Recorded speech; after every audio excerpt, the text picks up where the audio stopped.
Hi guys, hope everyone's well and welcome back to the Improvement Podcast. So in this video today I'm going to be touching on how to approach your sets to get the most out of your training in the gym. So when it comes to training, it might sound a bit overcomplicated, but it's not just about kind of doing the sets. You don't mindlessly walk into your sets in the gym. There's things you can do to make sure you get the absolute most out of them and maximise the quality of every single set. And it's very important to do so because, like, when we think about what builds muscle, it's quality, not quantity. And what I mean by that is anyone can just do a lot of work, but that's not what builds muscle. What builds muscle is progressing your lifts, performing well, and repeating that over a long period of time. So focusing on how we approach sets can help us do so.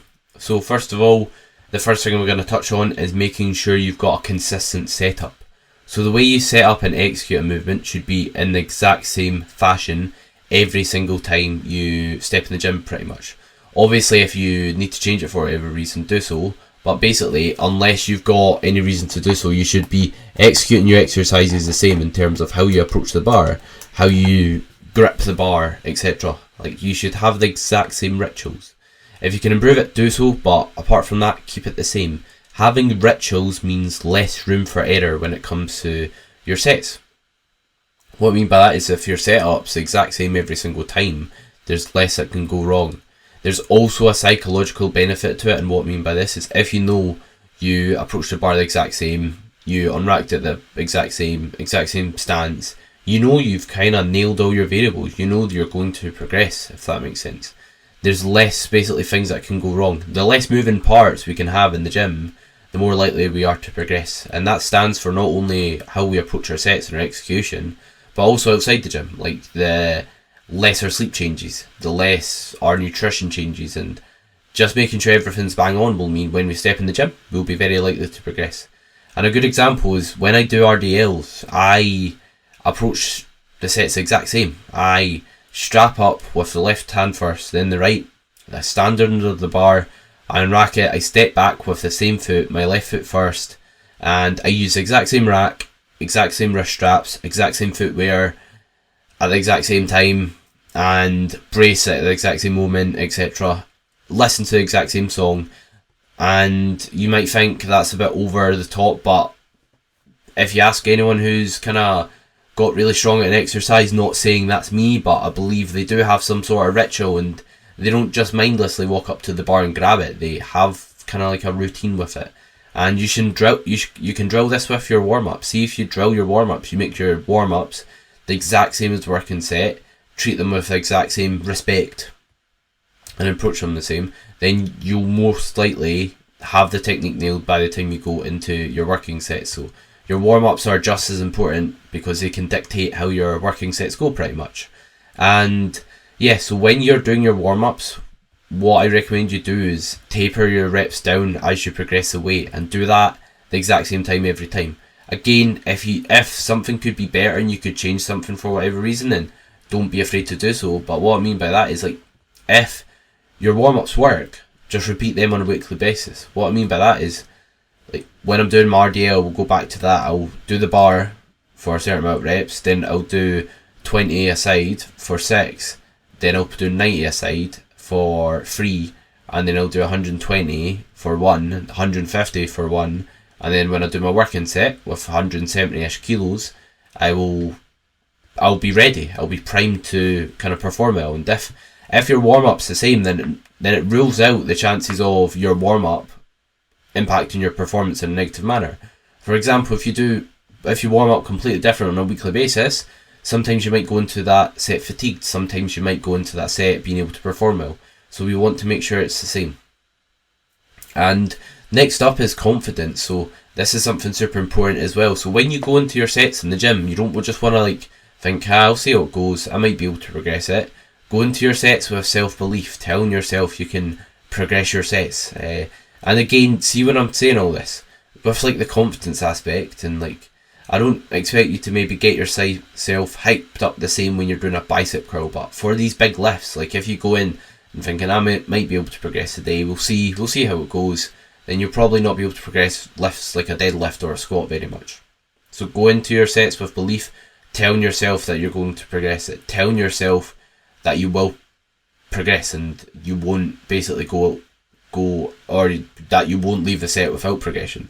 That's kind of how I go into my sets. Like, I go into myself telling me, this will move, you need to make this move, that you need to make this progress, if that makes sense.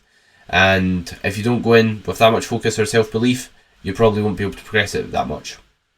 Or you might be able to, but then when it starts getting difficult to progress and you start getting much stronger on it, it will then kind of level off and kind of plateau, and you'll stop progressing it. So make sure you go into your sets with that mindset, with a positive mindset, and tell yourself it'll move. Because I'm not sure if you have heard the story of, I think it was the 5 or 10, I can't remember, something minute mile or whatever, or it was basically about a race or whatever, and nobody could kind of finish the race in a certain time frame, and then all of a sudden, once someone managed to do it, time and time again, after they managed to do it, other individuals managed to break that record as well. Many people managed to finish the race in the time frame. And what changed during that period? Did they have any different training techniques or any different protocol that helped them break that time? I don't think so. I think it's just self-belief, knowing that it is possible, knowing that it can be done. And that's something very powerful, self-belief, because, like, I'm not sure if you've also heard the saying, it's like a shark will only grow as big as a tank it's in. And I think that's very true. If you surround yourself with people who are doing things better than yourself, and people who lift you up, give you self-belief, encourage you, then I think you're going to progress a lot. If you do the opposite, doubt yourself all the time, tell yourself you can't achieve something, surround yourself with people who you're better than at everything, then you're not really going to progress that much, in my opinion. And next up, something I want to cover is, like, when you're going into sets, having some aggression, hyping yourself up. So there's a fine line between them, and I think you need to have, when you're doing big movements, you need to have some sort of emotion going into the set. It might sound cringy and maybe a bit weird talking about, but you can't just go into your set half asleep, just thinking, yeah, I'll do my RDL, I'll just go into it, see how it moves. And even if it's internal, you need to kind of like get yourself fired up, think about some sort of emotion. If that's listening to music that gets you hyped up, or thinking about music, or thinking about thoughts that kind of get a lot of emotion flowing, but that's something I utilise myself, the pair of them, and it helps me a lot. And if you go into a set thinking, I might progress this, I'll see how it feels, you probably won't. You need to kind of attack your sets, you need to have aggression and have some hype going into them and make them move. And obviously this can depend on what movement you're doing. For example, you don't need to go into a bicep curl with aggression with music blaring in your earphones, whereas with doing a Romanian deadlift or squat you might be able to. But like, there's a fine line between it, because sometimes I go into sets and like I'll hype myself up, and that to the extent that I like my execution slips, like with an RDL, like I'll forget to pause at the top in between reps, or at the bottom or whatever, like things like that. There's a fine line between it. But what I'd say is get some music on that, get some emotions fired up, and then pour those emotions into the set, and that's how you truly get the most out of your training, if you want to. And yeah, you might be able to like progress a movement without doing such, but like, if you keep getting stronger and stronger, like, there'll become a point where you kind of need to utilise that to an extent. And if you spoke about, like, I'm not sure if you've, obviously, I think if you're listening to this podcast, you probably know who Eddie Hall is. And if you ever watch his documentary, you'll see he went through, I think it was some sort of therapy to help him kind of like have, or kind of visualisation. He went through some training in regards to visualisation to help him when he was trying to break the world record. And I believe I heard him state that he kind of thought about the bar being a car on top of his children or whatever, something along those lines. And yeah, you might not need to do that every single time you step in the gym, but there's something to that. It's like, there's something to being able to kind of use your emotion to fuel your performance and help you progress your lifts. And yeah, you might think that's cringy and I sound ridiculous and stupid now, but without being big-headed, like, if you're stronger than me and you can do the lifts I can, fair enough, I'll completely accept that. But it's like, I think it's true. I think it stands a lot of truth, like being able to do so. And not that you need to use negative emotion or some sort of emotion to that extent, but you need to do something to get yourself hyped up in the gym to an extent. On these big lifts, if you want to progress them and get really strong on them and make that kind of reflect your physique, if that makes sense. You can't just wander up to the bar. And what you can do is just focus on, like, again, using music, or focus on your why. That's something I do a lot. I focus on, right, why am I here? And thinking about, like, not just I want to get big. You've probably got a deeper why than that, if that makes sense. If that's kind of maybe a lack of confidence, or you don't feel like you've achieved a lot in your life.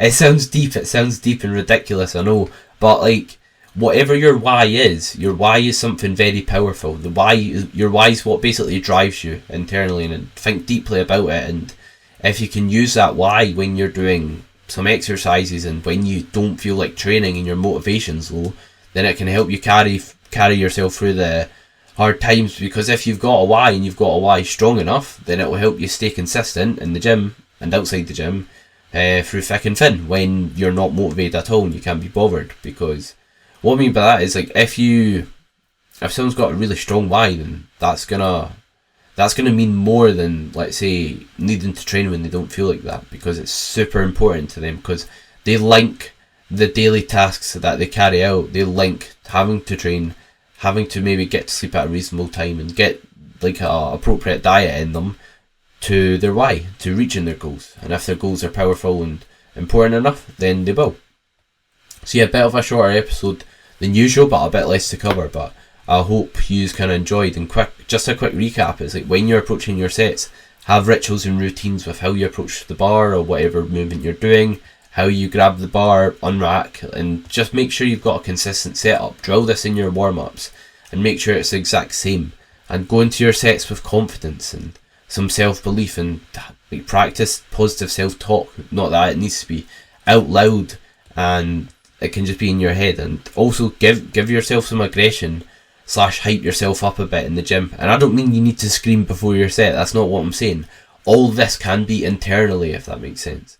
You don't need to make any noise at all, really. You might, obviously, at the end of a set, but I'm not saying you need to scream at the bar before your set, but have some sort of aggression and hype yourself up, and go into your sets with passion. Try and attack your sets and progress every single one, because every single one is ultimately a chance to progress, a chance to be better than last week, if that makes sense. So hope you enjoyed the episode. Thank you very much for listening or watching, depending on what you're listening or watching it on, and hope everyone has a great rest of their day.